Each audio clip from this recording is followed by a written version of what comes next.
and I was diagnosed with stage 4 cancer. Thymic cancer, gland between your heart and your lung.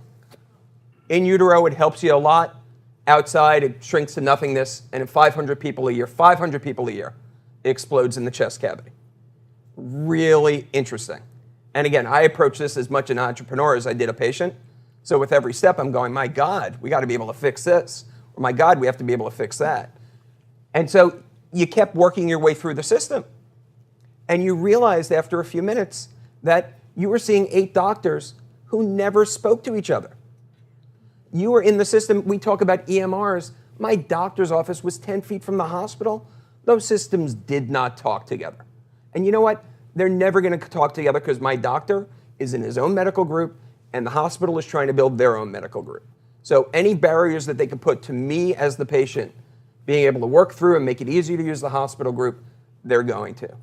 This is Coke and Pepsi. And I don't mean, and Vince, we could talk about this quite a bit, off of Vince's view of interoperability, which I'm totally in favor of.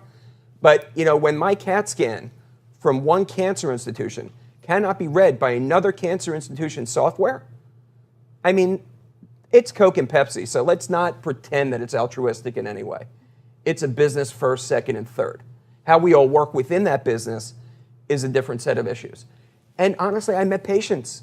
I mean, I laid in bed in the hospital over and over, people next to me who their wishes just weren't being heard. Just, they wanted to go home. There were people next to me, you knew they were ready. They wanted to go home. The hospitalist would come in. I have no idea what that is. But somebody who had never met anybody would say, you're staying. So, and it just, the whole system from a patient's perspective is fascinating. My insurance company, first time I called, couldn't find my cancer on the drop-down menu. They told me I did not have it. Just think about it for a second. And they tried to tell me what cancer I actually had. Somebody just on customer service on the other end of the phone.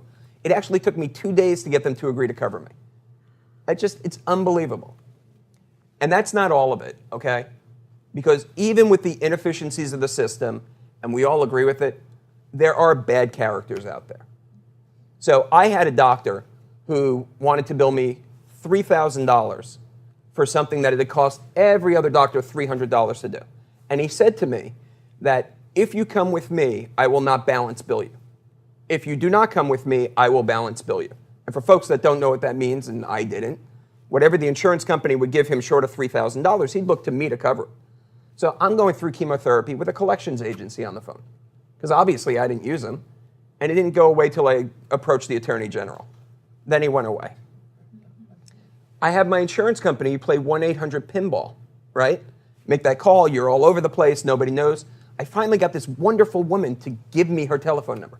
I called her twice over the next 3 years, resolved it in my favor.